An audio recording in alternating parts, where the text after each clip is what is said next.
Ok, chicos, buenas tardes. El día de hoy vamos a hablar sobre síndromes demenciales y para que nosotros podamos centrarnos en este conjunto de signos y síntomas que nos va a dar diferentes demencias o trastornos neurocognitivos mayores, porque partiendo del concepto, normalmente los síndromes demenciales o las demencias como tal, dichas de esa manera, no están bien dichas, sino que lo principal que ustedes deben conocer que esto es un trastorno neurocognitivo, bueno, mayor, que en realidad va a ser un déficit dependiendo de la afectación, ya sea global, específico. Vamos a ver que existen tipos de más que tipos, existen clasificación y división para cada uno de los síndromes demenciales o demencias como tal, ¿no? Pero recuerden que esto es un trastorno neurocognitivo mayor y eso es lo principal que debemos llevarnos al menos de la sesión de hoy. Entonces, normalmente lo que pasa en estos casos es que, por ejemplo, ustedes y yo, hay cosas que vamos aprendiendo, que lo vamos adquiriendo con el tiempo, vamos conociendo, vamos estudiando. Y es normal que quizá te puedas, cuando llegas a una cierta edad, olvidar algunas cosas, ¿no? Pero ¿qué pasaría si por A o B estás entre los 60 años, 50 años y empiezas a olvidarte situaciones o están en nuestra misma edad y empiezan a olvidarlo o no pueden comprender algunos temas o no se puede comprender algunas funciones, en este caso vamos a hablar funciones superiores corticales o las mismas funciones específicas dependiendo de la afectación que esté en la topografía cerebral, ¿no? Entonces recuerden uno que va a estar en relación a que es un trastorno neurocognitivo mayor y esto va a ser subdividido o dividido de acuerdo a qué cosas está afectando, ¿no? Entonces, no es normal.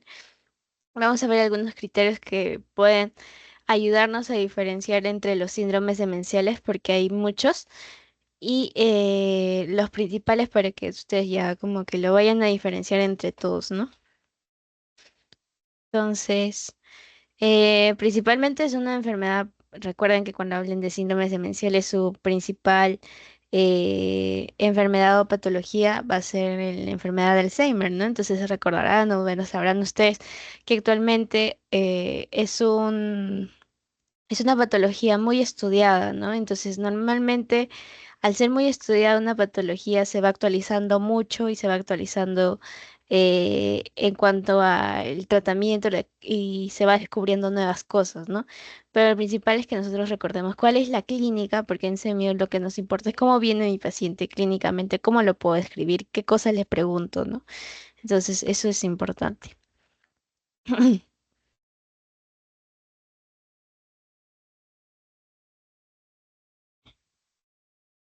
En cuanto a las demencias, es importante recordar que, como justamente les estaba hablando, demencias no es un término antiguo, lo que se conoce o el que se deberíamos decirlo mejor es un trastorno neurocognitivo mayor.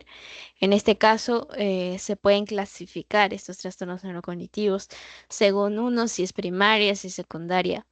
Según la clasificación, si es primaria, siempre recuerden esto que en clasificaciones en la mayoría de patologías de medicina, cuando les hablen primarias, quiere decir que la afectación está en el mismo lugar en este caso, en el cerebro mismo. O sea, la causa está en el mismo cerebro, ¿no? Pero si les hablan de secundarias o de problemas secundarios, quiere decir secundario A. ¿Qué quiere decir esto? Secundario a problemas vasculares, que no es que específicamente se esté o se haya malogrado o esté, no sé, que haya viajado un émbolo y que se haya obstruido una arteria de manera vascular en un área del cerebro, no quiere decir que esto sea específico del cerebro, ¿no? Sino que esto ha sido secundario a un problema vascular del paciente, ¿no? Una fibrilación auricular, hipertensión arterial, un diabetes mellitus secundario a eso es lo que se refiere siempre. Entonces, la afectación no está en el mismo lugar o en el mismo órgano que va a dar la clínica, sino que va a estar en otro. Secundarios, también se habla de intoxicaciones y también en demencias de tipo carencial.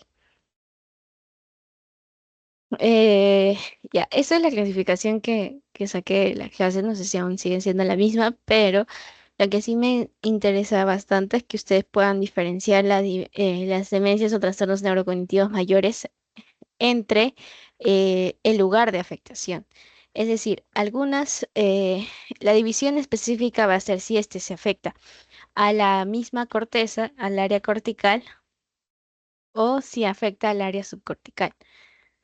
Entonces, corticalmente hablando, vamos a tener que esto se va a diferenciar específicamente,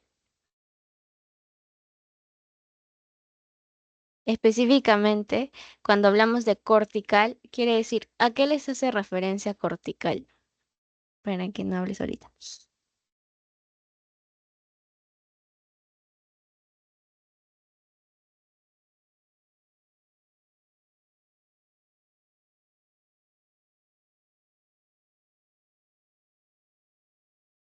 El área cortical más o menos a eso, la parte más o menos roja que estoy tratando de señalar en el cerebro saludable, a esa parte nos referimos si la afectación está en la zona cortical, en la misma corteza, ¿no? Entonces, quizá las afectaciones que nos van a dar en esta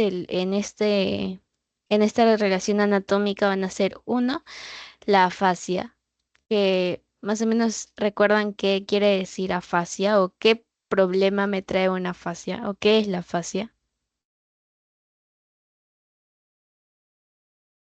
Cuando el paciente no puede hablar. Problemas del lenguaje, claro, hay un problema del lenguaje, ¿está bien? Y la praxia, ¿qué les hace pensar esto?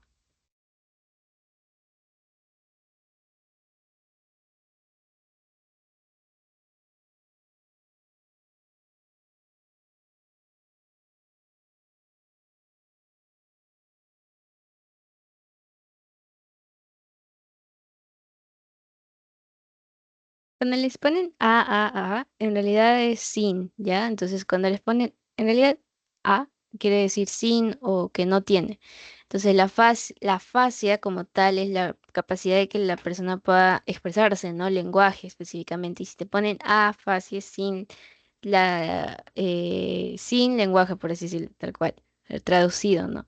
Entonces, igual, en la praxia normalmente lo que hay es que praxia quiere decir los movimientos que tú has aprendido de manera normal o ya tú has automatizado algunos movimientos, como que, no sé, manejar bicicleta o amarrarte las agujetas del pasador, bueno, de la zapatilla, perdón, y no sé, apuchonarse un botón, lo que sea. Son cosas que tú ya has aprendido. Entonces, ¿qué pasa con estos pacientes? Normalmente no recuerdan o no pueden realizar estos movimientos que ya han sido aprendidos a lo largo de su vida, ¿no? O sea, no lo pueden realizar, no se pueden abotonar un botón, no pueden amarrarse los zapatos, no lo recuerdan. Entonces, es muy importante eso, también la agnosia, que normalmente son problemas para que el paciente pueda reconocerte.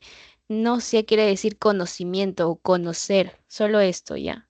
Gnosia, gnosia o gnosia quiere decir conocer y si les pone la A es sin, o sea, no puede reconocer a los pacientes, no puede reconocerlo y dentro de la agnosia tenemos tipos de agnosia, táctiles, auditivos, o sea, son muchos, pero con tal de que ustedes entiendan que afasia, praxia y agnosia son funciones o son eh, parte de las afectaciones clínicas que me da el área cortical o la corteza, que recuerden que la corteza o el área cortical normalmente me va a dar funciones superiores corticales, entonces vamos a verlo más adelante, igual algunas funciones superiores que son muy importantes. Uno de ellos es el lenguaje, otro de ellos es el conocer o movimientos, el reconocer y todo ello, ¿no? Entonces vamos a verlo. La acalculia, eso sí es más fácil. ¿Qué les hace pensar la acalculia?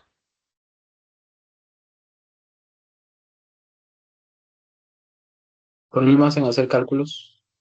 Ajá, exacto, es tal cual. El paciente no puede calcular, ¿no? Entonces también tienen una afectación de visoespacial, ¿no? Tipo, no pueden reconocer lo que, O sea, no se pueden ubicar en el también en muchos casos lo que pasa es que el paciente no está orientado ni en tiempo, ni espacio, ni en persona, que normalmente es lo que escriben en su historia clínica que ya habrán podido escribir en neuro o en LOTEP, ¿no?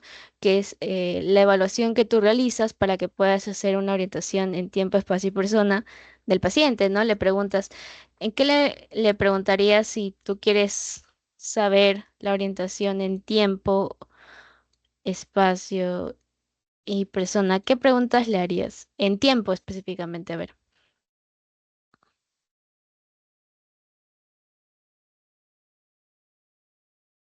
Podría preguntarle en qué días, qué fecha estamos hoy, ¿no? Claro, ¿qué fecha estamos hoy? Eso es muy importante. Espacio, ¿qué otra cosa le preguntarías en espacio? ¿Dónde está ubicado ahora? ¿Dónde se Claro, ¿dónde encuentra? está? ¿Dónde está, verdad? Normalmente dicen, estoy en el hospital y quizás si le quieres preguntar más de en qué hospital está. Eh, Muy bien. ¿Y persona? ¿Cómo le preguntarías persona? ¿Sí recuerda cómo se llama? Claro, si recuerda su nombre. Señor, ¿usted cuál es su nombre? ¿Qué es lo principal que ustedes preguntan cuando hacen la historia clínica, cuando hacemos historia clínica, ¿no? Los datos de filiación, que es muy importante. Ya, entonces, gracias a eso ustedes pueden ir evaluando, gracias a las preguntas que hacen en la historia clínica en la parte inicial, pueden ir evaluando todo eso, ¿no? El tiempo, espacio y persona.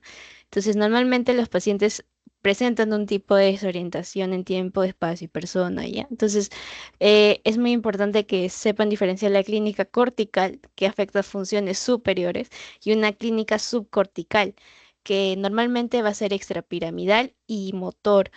Y ahí es la típica enfermedad de, justo les puse ahí el costo de ejemplos, ¿no? La enfermedad del Parkinson, que habrán visto, ¿no? Entonces, la enfermedad de Huntington, los vasculares, las infecciones y vasculares específicamente porque existen los ictus, las enfermedades cerebrovasculares que generan focalización de de algún tipo de sintomatología y normalmente, como vimos la clase pasada, la irrigación de la arteria cerebral media, la arteria cerebral anterior, va a depender según el homúnculo que es el homúnculo de Pemphigus, que ustedes ya se deben saber, ya debemos conocerlo bien. Recuerden que la arteria cerebral media irriga toda esta parte de adelante, la arteria cerebral, eh, la arteria cerebral posterior y la arteria cerebral, perdón, arteria cerebral anterior, la arteria cerebral media y la arteria cerebral posterior. ¿Ya? Entonces, no se olviden de eso. Muy bien. Y las infecciones, ¿no? Que son normalmente secundarias a. Pero dentro del área cortical, que me estaba yendo sin decirle los ejemplos, recuerdan que la principal va a ser la enfermedad de Alzheimer y la demencia por cuerpos de Lewy y el PIC, que normalmente son afectaciones o son demencias que debemos diferenciarlas porque se puede confundir bastante la enfermedad de Alzheimer con la demencia de cuerpos de Lewy, por ejemplo.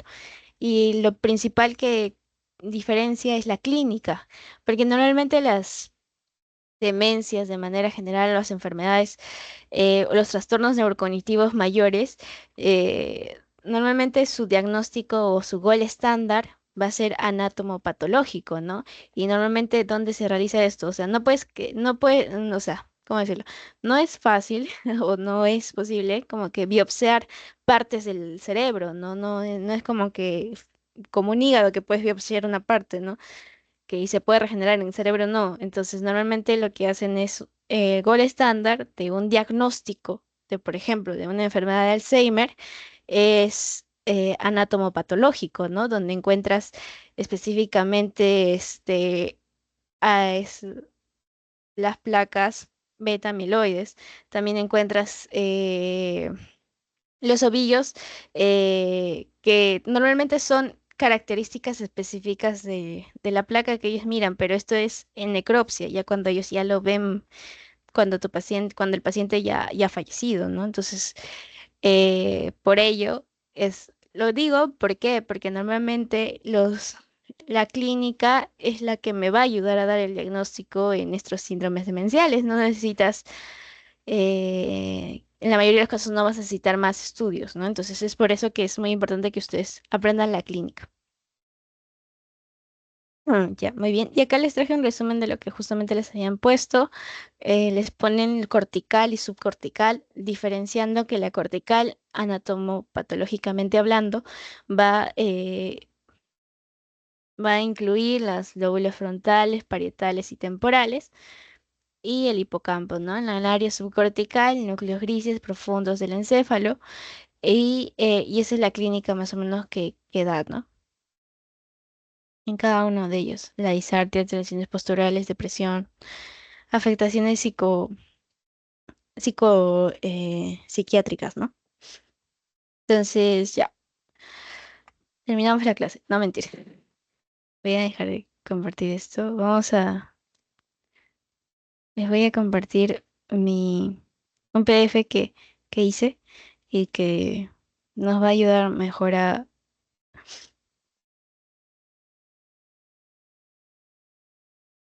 Ujú, listo.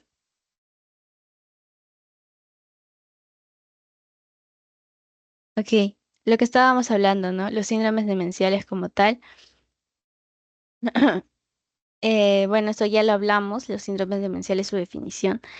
Existen muchas causas que justamente ya les hablamos. Lo que a mí me interesa ahorita es que ustedes entiendan que los criterios diagnósticos normalmente van a ser clínicos, ¿no? Como dice acá, síntomas más lo que tú le preguntes a tu paciente, más la anamnesis, más lo que tú le digas o lo que tú puedas sacar de información de los familiares, ¿no? Entonces es muy importante eso. Eh, ya bueno, entonces los criterios diagnósticos. DCM5 es una entidad que normalmente nos ayuda a poder dar, son criterios que ustedes ya lo van a ver en psiquiatría bastantes, en neuro también. Es una entidad que nos ayuda a decir qué criterios debe tener cada enfermedad para que tú puedas diagnosticarlo, ¿no? Criterios mayores, criterios menores y todo ello. Normalmente, a mí lo que me interesaría en este caso es hablar de la demencia de la enfermedad de Alzheimer, ¿no? Entonces, la demencia normalmente del Alzheimer, como les dije, es degenerativa, ¿no? Entonces, es tipo cortical, no se olviden eso. Entonces, al ser cortical, se va a caracterizar demasiado por una pérdida de memoria, se va a caracterizar por síntomas no cognitivos tipo depresivos y psicóticos también pueden entrar acá a tallar trastornos del comportamiento. Y es muy importante que ustedes entiendan o que al menos conozcamos o nos recordemos que la enfermedad de Alzheimer va a tener características principales, ¿no? Uno, o factores de riesgo, como tal dichos, ¿no? Uno, que es la edad. Mayores de 65 años es un factor de riesgo para que mi paciente genere o se dé a la enfermedad de Alzheimer, ¿no? Otras cosas que pueden ser factores de riesgo, porque en realidad eh, la causa específica de una enfermedad de Alzheimer es idiopática, ¿no? No se sabe, pero hay muchas teorías que lo pueden explicar. Entonces, uno, factor de riesgo, la edad. Segundo, que normalmente lo da mejor o en mayor cantidad, o la prevalencia, mejor dicho, es en mujeres. Porque normalmente nosotros tenemos un periodo donde estamos entre comillas, protegidas, que es por ejemplo, el periodo donde menstruamos, ¿no? Entonces la protección, pero en cambio los varones no, es tipo constante todo. Entonces de nosotros sí es como un sub y baja, un carrusel. Entonces, ser mujer, cuando ya pasa esto, posmenopausia más o menos, cuando tienes un déficit de hormonas, un déficit de una disminución de la regulación vascular, todo ello afecta bastante como factor de riesgo, ¿no? Otra cosa muy importante que se ha visto, entre comillas, porque se cree que tiene una clínica o una herencia de tipo autosómica, en este caso dominante, con específicamente la APO4, ¿no? Entonces, normalmente se dice que es idiopática, pero puede tener un grado de herencia, ¿no? De un factor genético. Muy bien. Entonces, cuando hablamos también de la etiología de la demencia del Alzheimer, vamos a tener que hablar de las pérdidas de neuronas colinérgicas, trastornos metabólicos, especialmente cuando hablamos de la proteína beta amiloide, que es como que la clínica, bueno, anatomopatológicamente hablando, es lo que me da mi diagnóstico, ¿no? Sin embargo, lo que a mí me interesa es que aprendamos la clínica. Tienes unas fases que son específicas del Alzheimer. Ah, ya, antes de pasar a la clínica. Me gustaría decirles sobre los factores protectores, porque existen factores de riesgo, pero también se han visto que existen factores que nos pueden proteger, factores protectores. Algunos factores protectores, uno es el ApoE2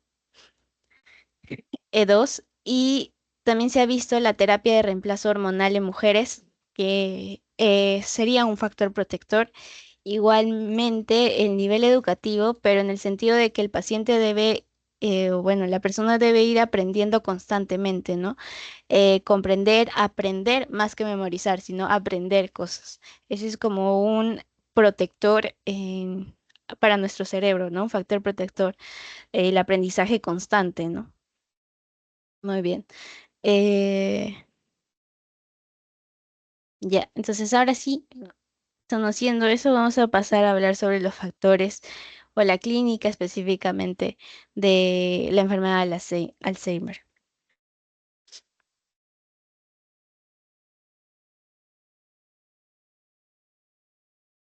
Ya, bueno, la clínica, normalmente preclínica, que normalmente, que valga la redundancia, o sea, es lo donde deberíamos dar el diagnóstico, ¿no?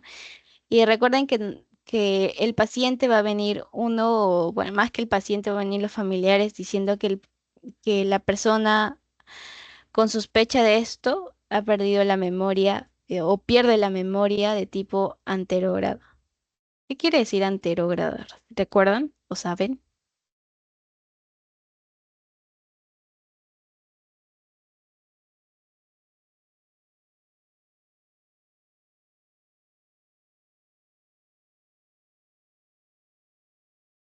Es como uno de los síntomas más frecuentes que venga o que sean los primeros síntomas que suscitan el paciente, ¿no?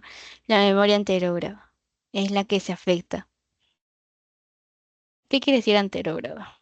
¿Saben? Entonces le puse acá el último, porque también tendríamos que hablar de memoria, porque está en relación a. Y vamos a verlo, ya que no recordamos. Entonces, memoria, recuerden que es una facultad del cerebro que permite registrar experiencias nuevas y recordar otras pasadas. Entonces, cuando nosotros hablamos de una afectación o una amnesia anterógrada, lo que yo quiero decir es que mi paciente no puede recordar cosas nuevas. O sea, tú le explicas algo, por ejemplo, no sé si habrán visto a personas de edad que no pueden manejar un celular, a pesar de que tú le enseñas y le enseñas y le enseñas y ellos no pueden captarla, ¿no? Entonces es una amnesia, o sea, no pueden recordar los pasos que tú le has enseñado. Es un tipo de amnesia anterógrada, ¿no? Ellos no pueden recordar cosas nuevas, pero sí recuerdan, por ejemplo, cosas pasadas, ¿no? Que te cuentan de lo que han vivido con anterioridad, porque recuerden que esta es una enfermedad de pacientes mayores de 65 años, en caso de la enfermedad de Alzheimer, obviamente. Y entonces lo nuevo se les hace difícil comprenderlo, ¿ya? Entonces eso es la principal clínica o es más que la principal clínica, está mal dicho, es la primera clínica que va a manifestar mi paciente, ¿no? O sus familiares. En segundo lugar, vas a tener una memoria de tipo retrógrada, que es como que empieza a olvidar cosas del pasado, ¿no? Entonces empieza a olvidar situaciones del pasado, empieza a olvidar cosas que ya hizo con anterioridad, ¿no? Ahí eso es de memoria. Entonces, regresando a la enfermedad de Alzheimer, recuerdan que normalmente lo primero que vamos a ver es una afectación en la memoria de tipo anterógrada y por consecuencia con el largo tiempo que pasa, porque normalmente no se hace un diagnóstico oportuno, sino va a pasar años, se va yendo la memoria retrógrada, ¿no? Entonces, aparte de eso, tienes que tener, aparte de la memoria, lo que nos dice el DSM-5 para que tú puedas diagnosticar de una enfermedad de Alzheimer es que aparte de que esté afectada la memoria, también podría estar afectada la orientación, ¿no? Como les dije, no está orientado en tiempo, espacio y persona, podría estar alterado. El lenguaje de igual manera puede estar alterado, la afasia, tiene agnosia, no puede reconocer cosas o no puede reconocer personas o no puede reconocer voces de alguien, que sería una agnosia de tipo auditiva, y táctil podría ser que no reconoce cosas al momento de tocarlas. Sociales, que normalmente es lo último que pasa, ¿no? Que ahí sí es específicamente de que empieza a alucinar, ¿no? Entonces pacientes empiezan a alucinar, pierden completamente quizá la descripción de las personas, o sea, no los reconocen bien. Entonces tenemos características neuropsicológicas que son, por ejemplo, alteración en la capacidad de nuevo aprendizaje, que justamente les estaba diciendo, la memoria de tipo anterógrada, la memoria de reconocimiento alterada y a largo plazo la memoria remota, ¿no? Recuerden que esto es lo primero que pasa. Y también puedes tener alteración del lenguaje, afasia de tipo nominal, afectación de reconocer objetos y caras diminutas, afectación con capacidad de planificación. No sé si hablar ahorita de afasias. Pero bueno, ya los síntomas psiquiátricos normalmente tiene apatía, síntomas depresivos, empieza a alucinar, paciente tiene un trastorno de sueño y los síntomas neurológicos específicamente hablando no se da en la última fase, ¿no? Rigidez generalizada, incapacidad para la marcha y apariencia de reflejos primitivos alterados. Y estos son los factores de riesgo que les estaba diciendo. Edad, recuerden, más de 65 años, mujeres, trauma craneoencefálico o historia familiar. Recuerden acá la proteína que les dije, ¿no? El ApoE6.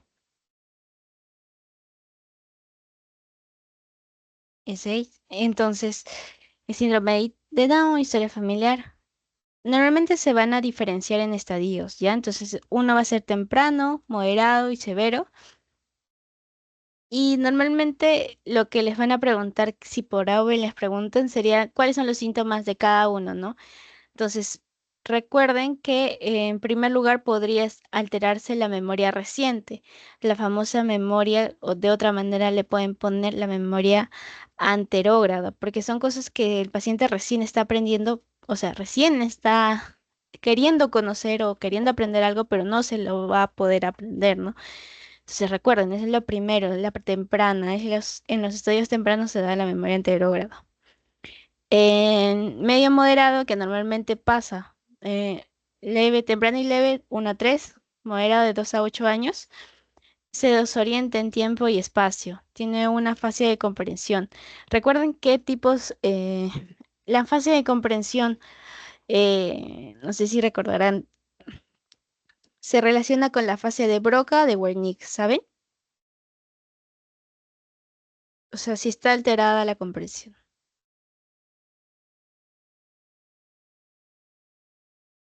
Hornique. Ujú. Más adelante lo vamos a hablar. Bueno, ahorita lo hablamos mejor, para no perder.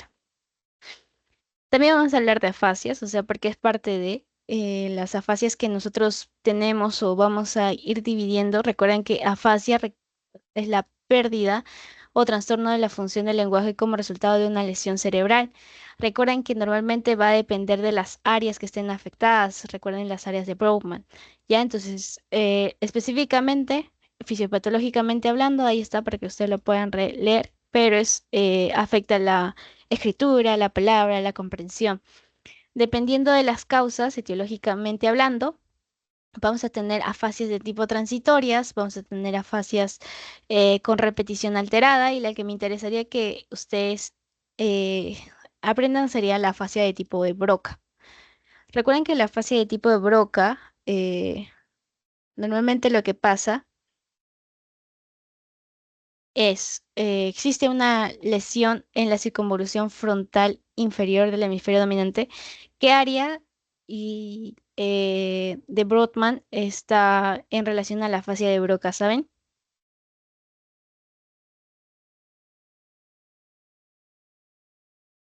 44, 45.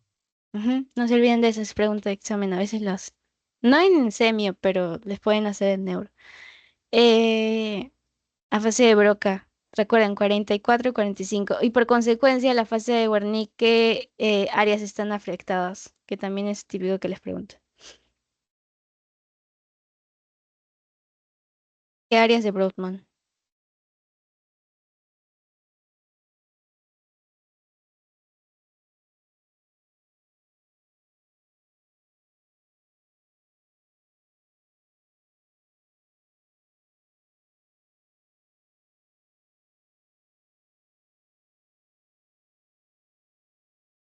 Recuerden, la mitad de 44, ¿cuánto es? 22. Ya, entonces la 22 está afectada. Recuerden que la fase de Broca y la fase de Wernicke están intercomunicadas o se intercomunican, ¿no? Y se interrelacionan, porque uno va a dar eh, señales al otro y de viceversa también. Recuerden que cuando les hablen de Broca, ustedes acuérdense con boca. ¿Por qué? Porque normalmente lo que pasa en la fase de Broca es que, o sea, tu paciente te va a entender, o sea, te va a comprender, pero él no va a poder articular palabras o no te va a poder decir lo que él piensa, ¿no? Están alterados tanto la escritura, la lectura, y el paciente normalmente se da cuenta de su déficit. eh, y por lo tanto no es que no pueden hablar tal cual, o sea, acuérdense como que broca afecta a la boca, o sea, no puedes decir lo que piensas, ¿no? Pero sí lo comprendes, o sea, si yo te pregunto a ti, un paciente con una fase de broca, por ejemplo, ¿qué día estamos? Él me entiende la pregunta que le he hecho, pero no me puede decir porque se impide a que se dé la conexión específica para que mi paciente pueda articular o decir las palabras que él quiere, al contrario de la fase de Wernicke. En la fase de Wernicke, lo que pasa es que simplemente no te comprende, ¿ya? Tú le preguntas, señor, ¿qué día es hoy? ¿O cómo se llama? Y él te responde, no sé, sí, quiero comer. Entonces no te entiende, ¿no? Y normalmente el paciente no está consciente de su déficit. Es muy importante esto. Habla y habla y habla, pero, o sea, no es, pero no te comprende.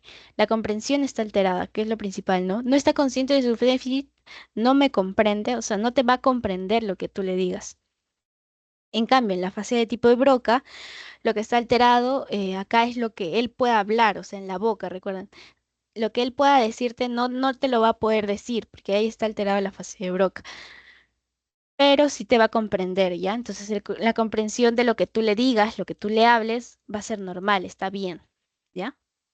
Puede estar afectada la escritura y la lectura y eso, ¿ya? Lo principal que me gustaría que aprendan de afasias. Bueno, ahora volviendo a las afasias, a enfermedad de Alzheimer, normalmente existe una afasia de tipo de comprensión que va a estar en relacional, Wernicke, ¿verdad? O de Broca.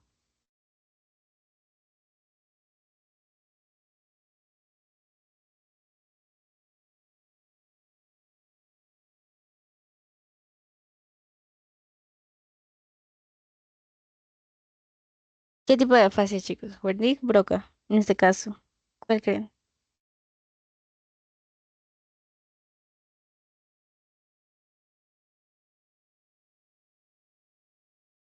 Si está alterada la comprensión. Wernicke. Ujú, muy bien. Deteriora el aprendizaje de cosas nuevas, se pierden lugares familiares y en caso de pacientes que ya tienen una afectación tardía o severa, de 6 a 12 años es el promedio, y empieza a no comprenderse las palabras, tiene una pérdida de memoria completa y no puede copiar o escribir cosas, ¿no? Entonces eso es muy importante. El diagnóstico, como les dije, normalmente es clínico. No se olviden de los criterios, porque normalmente existen criterios que lo da el DSM-5, SMB5. Son criterios clínicos específicamente. Uno de ellos es el deterioro cognitivo, ¿no? Deterioro cognitivo. Y ahí hablábamos de la memoria, lenguaje, orientación, todo lo que hablamos. Y el otro, o los otros criterios. la dependencia. El paciente empieza a depender de alguien. Entonces, ¿qué quiere decir esto? Que mi paciente ya no puede realizar cosas él solo, necesita estar con alguien.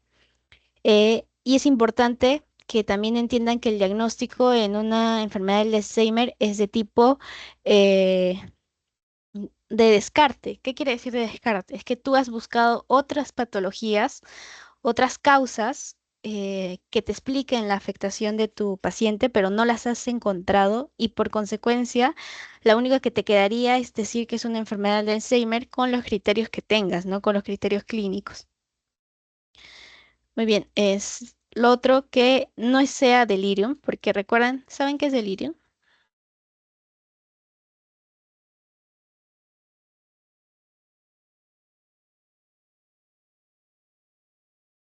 Es un síndrome de tipo confusional agudo que normalmente eh, el paciente pierde el estado de conciencia normal, ¿no? Delirium pasa en qué pacientes, en pacientes que están postrados en la cama mucho tiempo. Cuando vayan al hospital van a ver que hay pacientes de edad que están demasiado tiempo en ese lugar, 2 meses, 3 meses, esperando cirugía, esperando, no sé, un tratamiento adecuado, lo que sea.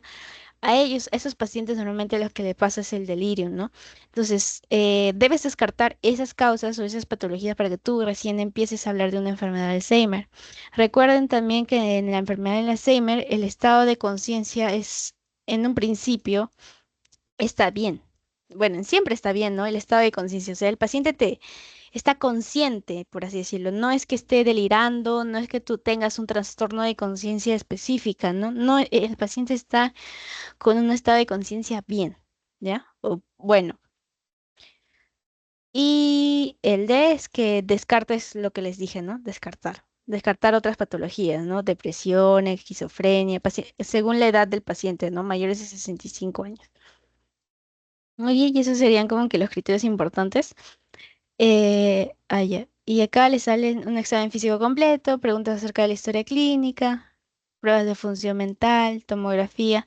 Resonancia magnética, que puede ayudar bastante a descartar otras patologías para que puedas tú determinar que es una enfermedad de Alzheimer, ¿no? Bueno, estos son los tratamientos, pero creo que no me importa mucho.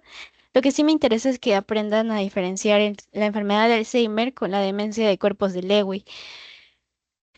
La demencia de cuerpos de Lewy le dio a un famoso actor,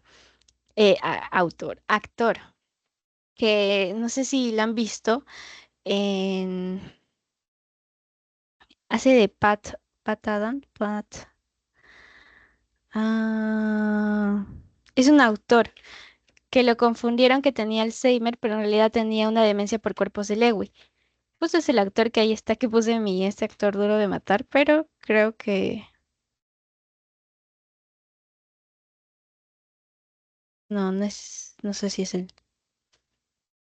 Es un actor muy conocido. Voy a buscarlo. Espérense. Porque si no, o sea, creo que así se aprende mejor. Es un Eh, actor que también. Dime. Robin Williams. Exacto, él, el que hace de Pat Adams, creo, en esa película hermosa de Sí, sí. medicina. Ajá, él. A él le confundieron por demencia de cuerpos de Lewy. Ya, o sea, le dijeron que tenía una enfermedad de Alzheimer o se confundió, pero en realidad terminó falleciendo por demencia de cuerpos de Lewy.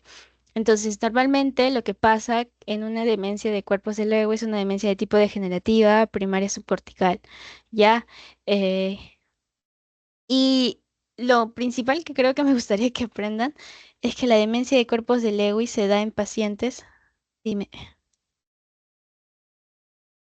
No, o sea, iba a decir, creo que te referías a Bruce Willis, que tiene afasia No, por demencia. es lo que acaba de decir él. A él me referían, pero no sé si otro actor tiene, pero específicamente a Robin es el que lo confundieron por una enfermedad de Alzheimer con una enfermedad por cuerpos de Lewy. Con él más que nada, creo que es conocido. El otro también quizá pueda tener, pero no lo he buscado específicamente. Solamente le busqué al otro. Ya. Ya, es principalmente que la demencia de cuerpos de Lewy va a ser en pacientes menores o de menor edad. ¿Ya? Ah, no, no. Espérense. Me estoy confundiendo yo también.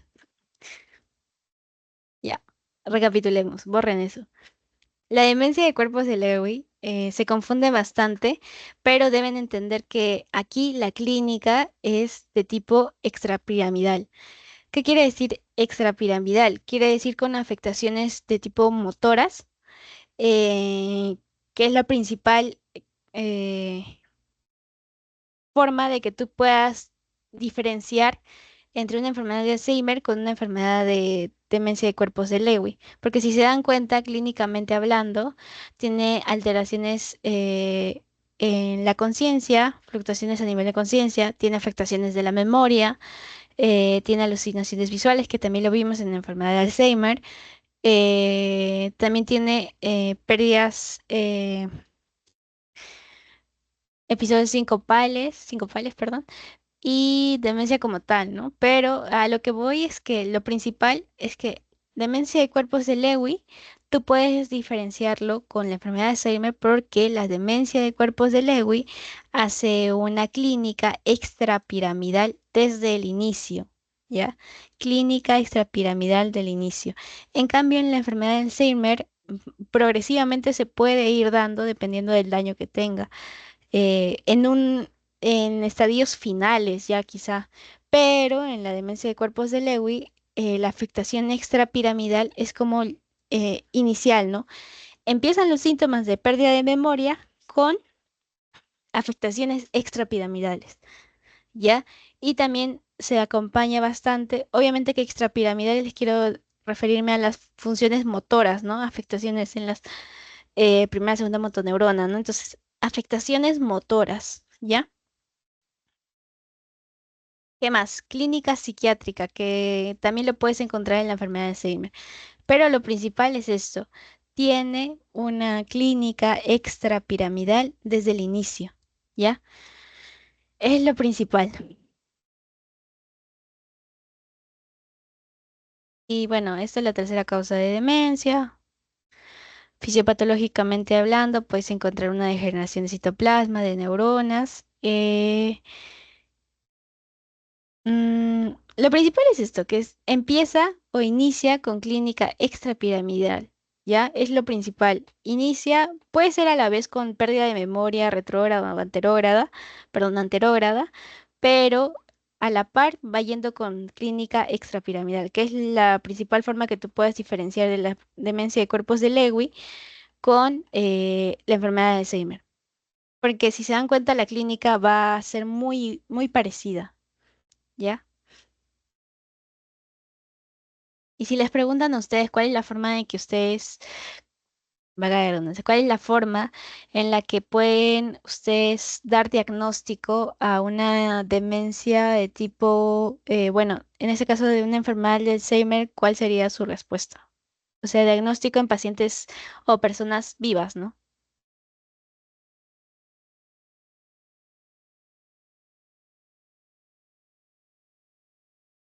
¿Cómo lo diagnostican?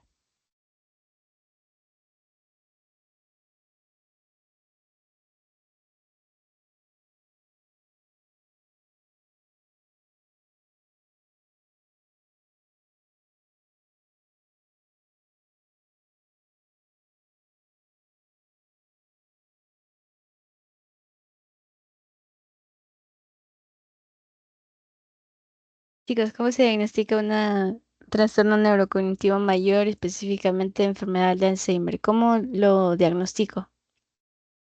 En pacientes vivos, obviamente.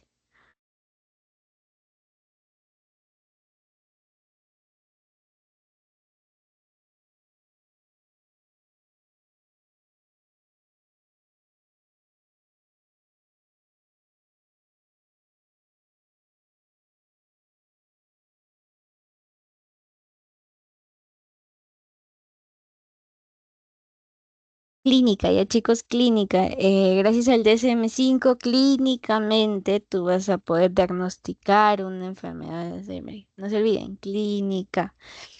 Mayormente las enfermedades neurológicas se basan en diagnósticos clínicos, ¿ya? Entonces es muy importante que lo puedan diferenciar, porque la clínica manda. Otro tipo de demencia es la demencia de tipo PIC, que a esta sí le da en pacientes menores de 60 años, 60 años, no es por ciento, 60 años. Es lo principal, ¿no? Pacientes con menos de 65 años. Dime. Sí, mencionaste que los cuerpos de Lewis presenta síndromes extrapiramidales, entonces en sí sería un síndrome mixto demencial. Mm, sí, porque creo que en la clasificación, bueno, no les dije la clasificación mixta, pero podría ser considerado mixtos, que justamente habíamos hablado de esto, ¿no? Cortical y subcortical. Pero creo Claro, que dentro de lo general, o sea, qué ejemplo se da en corticales, es la demencia de cuerpos de Lewy una característica de esto. O sea, ok, dentro de ellos lo reconocen. Pero sería mixto, pues como estábamos viendo. Tiene movimientos, afectación extrapiramidal con afectación cortical o de la corteza. Pero en realidad, a ver.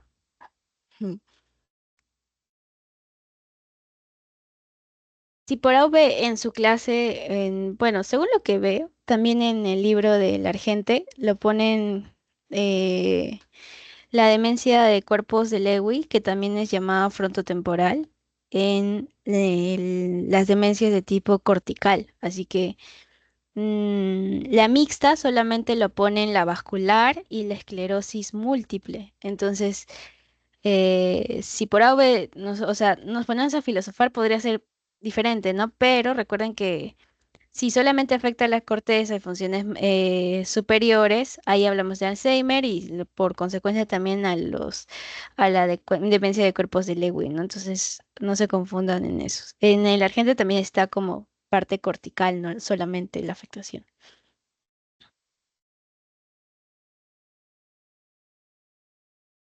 Y recuerden que el argente es su libro base, así que si van a reclamar algo, va a ser en cuerda a eso. Entonces, recuerden, cortical, Alzheimer, frontotemporal, córtico basal, subcorticales que también están clasificándose, que es el Parkinson, el Huntington, la hidrocefalia, de sustancia blanca, que no lo vamos a hablar, pero creo que está la leucodistrofias, creo.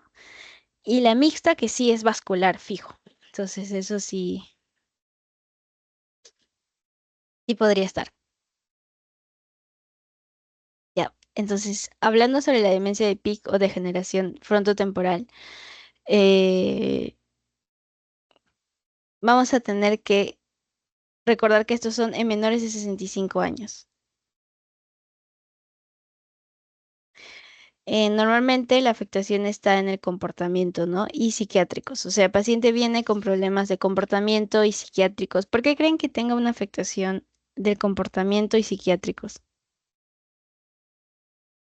Más que nada de comportamiento. ¿Por qué creen que esté afectado el comportamiento?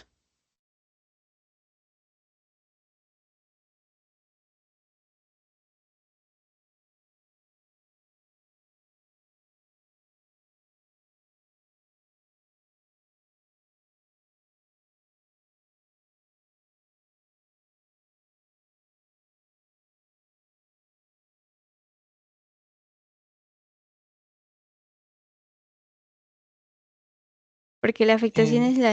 Dime, dime, dime. no digo, o sea, la afectación del comportamiento más que todo es por el deterioro. Ah, ajá, pero específicamente en qué área o qué área de tu cerebro está en relación al comportamiento. A eso iba.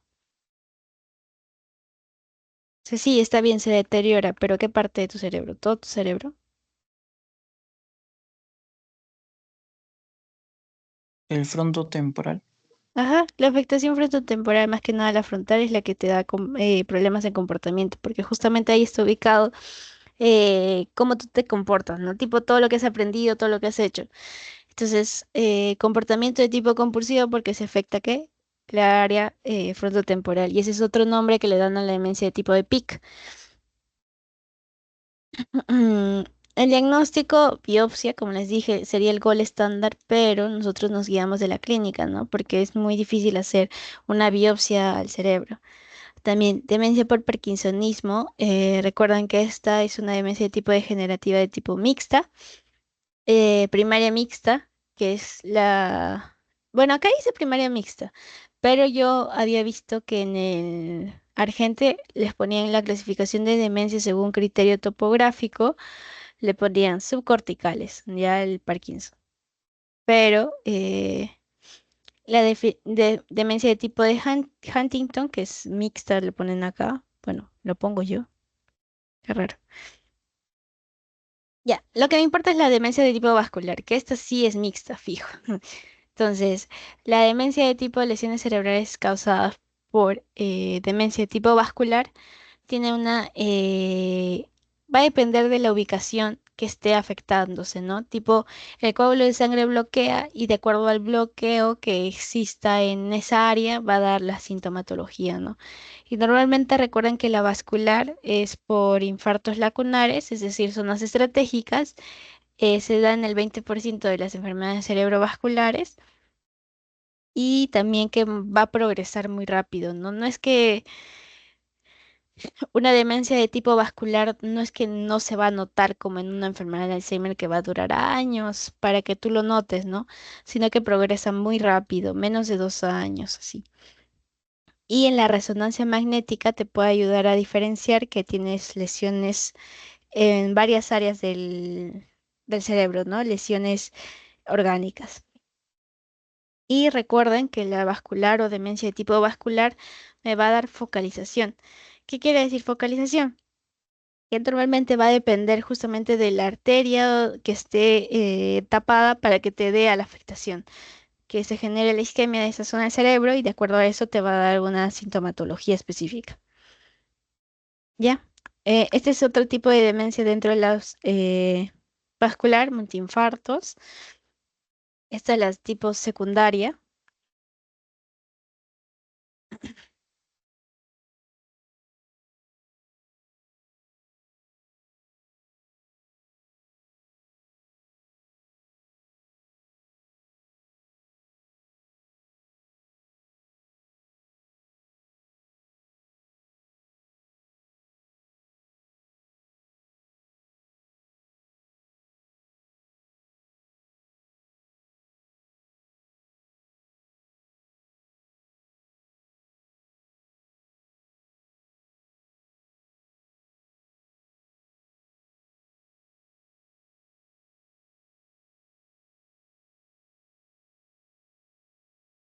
Ya, perdón. Ya, bueno, y las secundarias que van a ser secundarias a alguna enfermedad, en este caso por una deficiencia de vitamina B12, alcohólica o por afectaciones de cannabis o pacientes que vienen con consumidores de sustancias, ¿no? Lo principal, recuerdan acá las funciones cerebrales superiores, que son todas estas que les podrían preguntar. Recuerden que el lenguaje, la memoria, orientación en persona, en tiempo, espacio, atención, perdón, y praxias son los como que los principales que nos ayudan a decir que son las funciones cerebrales superiores, ¿no? El lenguaje, que hablábamos de las áreas del lenguaje, lo que me importaba que ustedes aprendan eran las afectaciones o las afasias que podrías tener. Cuando les salen de parafasias, quiere decir palabras incorrectas, ¿no?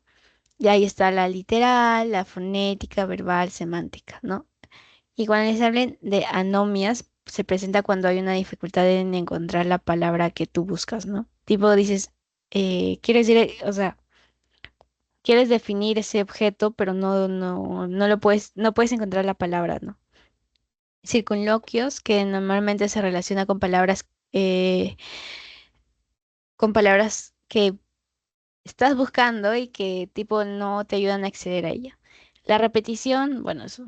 Denominación visoverbal. Y lectura, escritura. Y la principal, ¿no? Las afasias que les dije, recuerden la afasia de tipo de Brodmann y de Wernicke, porque son las principales que van a verlo siempre. Recuerden que la afasia transitoria se va a dar por un accidente isquémico transitorio, el famoso AIT o el TIA, también lo pueden llamar, que normalmente no es que de una clínica muy grande, la mayoría de los casos se resuelve solo, pero lo que es importante de un TIA es que si ha habido un TIA, normalmente puede haber otra afectación mucho más grande, ¿no? Entonces es como un factor de riesgo es que te está avisando a que va a ser algo gigante en algún otro momento, ¿no? Muy bien. Y las afasias, justamente lo que les estaba diciendo, la de Broca, la de Wernicke. Recuerden las afasias de tipo de conducción, que también está. Las afasias de tipo de conducción es que, como les dije, la afasia de Broca y la de Wernicke están eh, interrelacionadas o se van a comunicar, ¿ya? Y eso es a través del fascicular cuato. Entonces, este fascicular cuato ya no está o no genera una comunicación y por ello se da una afasia de conducción, es decir, eh, es muy poco frecuente, pero no se da una comunicación entre la Broca ni de Wernicke, ¿no? Se desconecta tal cual el área de Broca con el de Wernicke.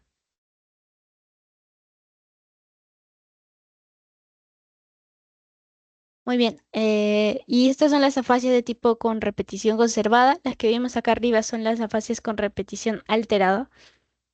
Y acá tenemos las transcorticales, las anómicas.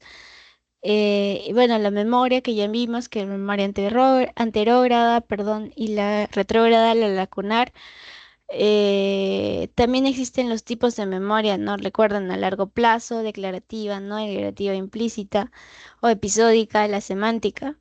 Y recuerden, la gnosia o gnosia quiere decir conocimiento o conocer. Entonces, dentro de, de las gnosias o gnostias es la capacidad para que tú puedas reconocer algo, ¿no? Entonces, ¿cuáles estarían afectados en este caso? Si hay una afectación en el hemisferio derecho, recuerden que esto es senso percepción. Es un sintetizador concreto espacial que organiza la información visoespacialmente. Si está afectado al izquierdo, puede estar en relación a analizar lo abstracto, lo temporal, el campo fonético y lo semántico, ¿no? Entonces, si se afecta a cualquiera de estos, va a estar afectado esto justamente lo que dijimos. Lo que me interesa es que aprendan esto. Por ejemplo, les pueden poner nocias táctiles. ¿Qué les pueden poner? Esterognosis, que es la capacidad de reconocer los objetos por medio de tacto. Que recuerden, nocias es conocimiento.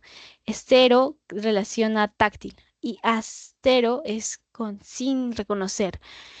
Capacidad de reconocer la dirección que señala. En cuanto al esquema corporal, somatognosia quiere decir somato, recuerden de las armas dermatomas, somatomas, ya bueno, esto les puede ayudar a la capacidad de reconocer el cuerpo como propio,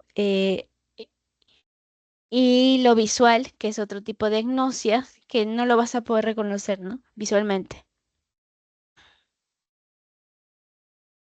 Es como que llega el objeto al área visual, no lo encuentras, o sea, no sabes qué es y no sabes dónde se da. Y estos son como que ¿cómo se llaman? Pruebas para específicamente determinar esto, ¿no? Que le pueda el paciente reconocer la olla, el hacha, la maleta, el cubo, o sea, todo ello.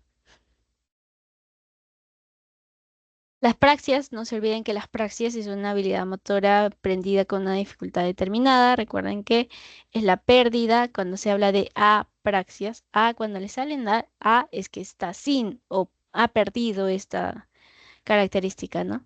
Entonces, praxia, habilidad motora aprendida. Entonces, ¿qué quiere decir apraxia? Es la pérdida de la actividad motora que tú has aprendido, ¿ya? Entonces, tienes la praxia de tipo melocinética, que es como que las dos manos deberían hacer lo mismo, por así decirlo.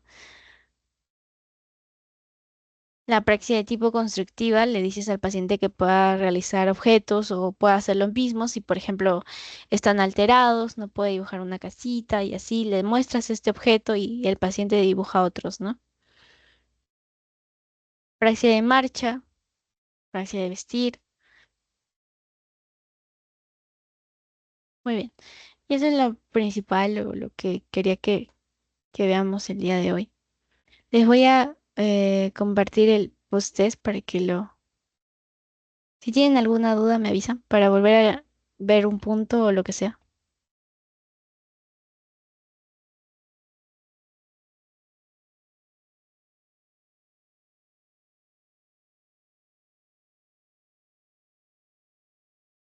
Mm.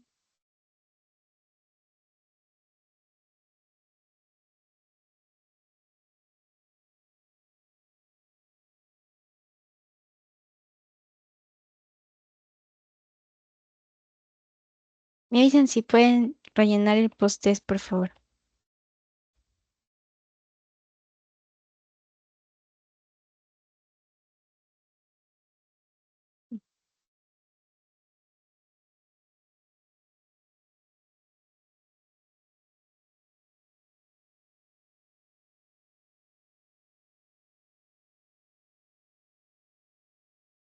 Mm, mm.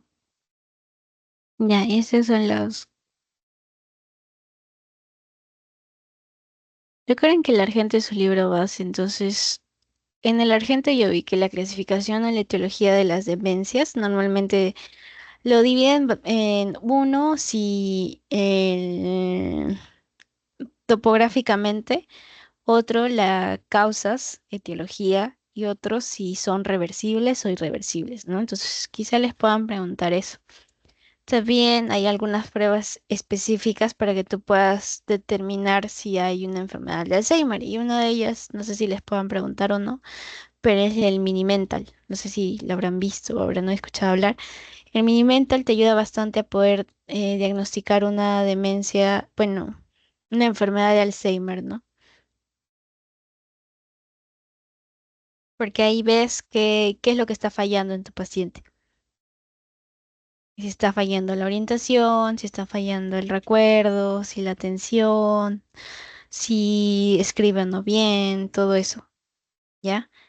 Y principalmente que puedan ustedes diferenciarlo, ¿no? Diagnósticos diferenciales. Recuerden que la enfermedad de Alzheimer es un diagnóstico de descarte, entonces eso es lo principal.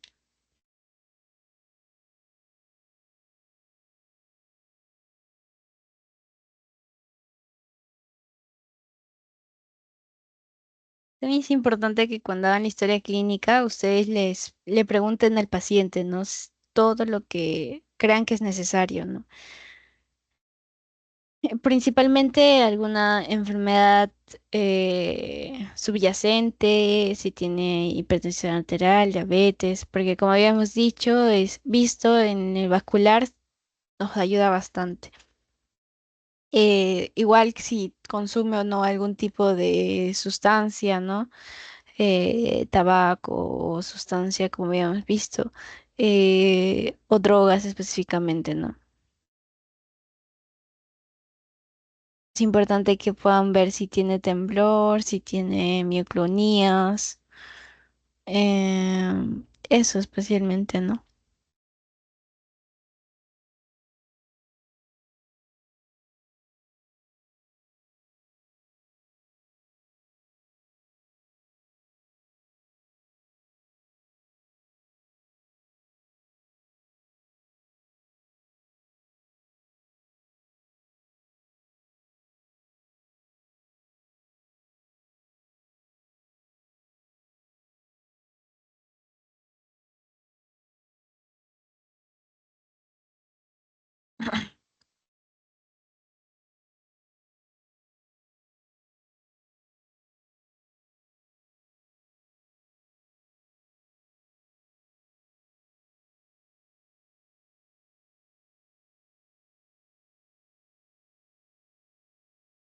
Y chicos, les doy 2 minutos más para que puedan resolver el post-test, para resolverlo juntos también.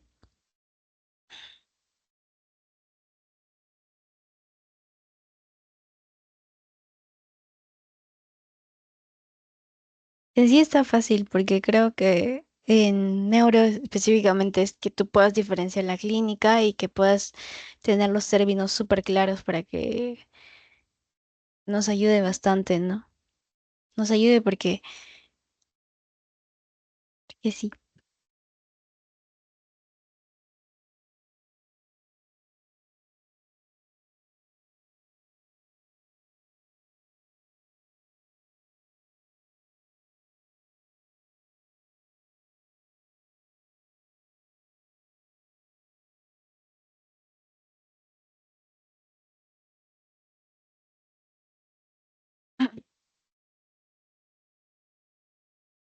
Ya bueno, solo faltan dos.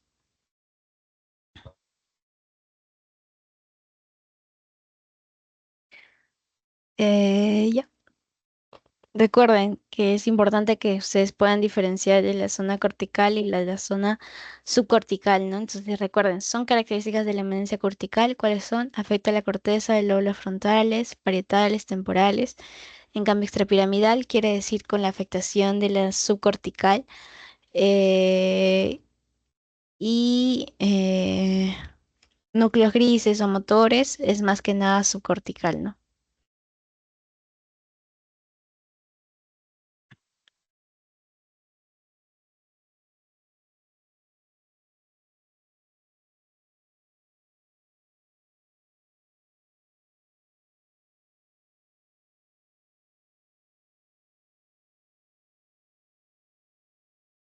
Algunas características clínicas de la demencia de tipo de PIC, recuerdan que estos menores de 65 años y problemas de comportamiento.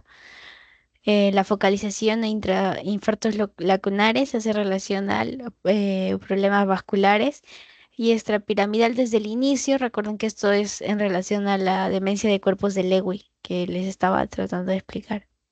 Forma parte de las funciones cerebrales superiores. Recuerden la miopía, nada que ver, contractura ósea, nada que ver, hemianopsia tampoco, lenguaje, memoria, orientación. ¿Qué otras funciones cerebrales habíamos visto? ¿Se acuerdan? Superiores.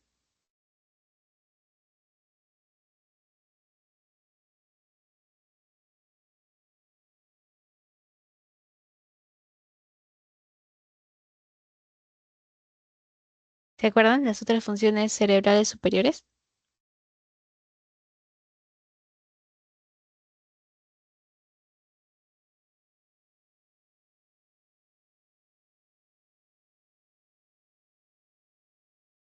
¿Agnosia?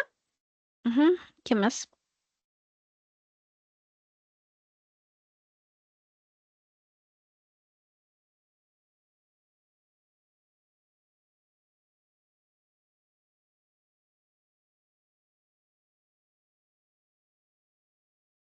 Bueno, ahí había bastantes en la lista que les di. Y ya lo van recordando. Recuerdan la fase de Broca se caracteriza por comprensión normal, pero no puede expresar lo que el paciente está tratando de o ha entendido, ¿no? Entonces no comprende, es en relación a y es fluente, quiere decir a la fase de tipo de Wernicke, ¿ya? Térmica y dolorosa, nada que ver. Entonces, principalmente eso. La agnosia, que es la agnosia, es un problema de reconocer, ya, reconocer cosas táctiles, visuales, auditivas, como quieras, pero no reconoce el paciente, ¿ya? Si hablamos de un problema de hablar, ¿a qué me estoy refiriendo?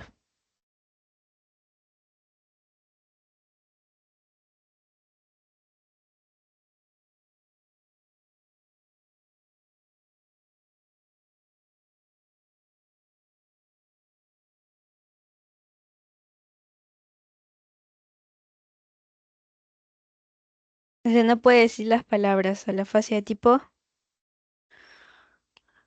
Broca-Wernicke.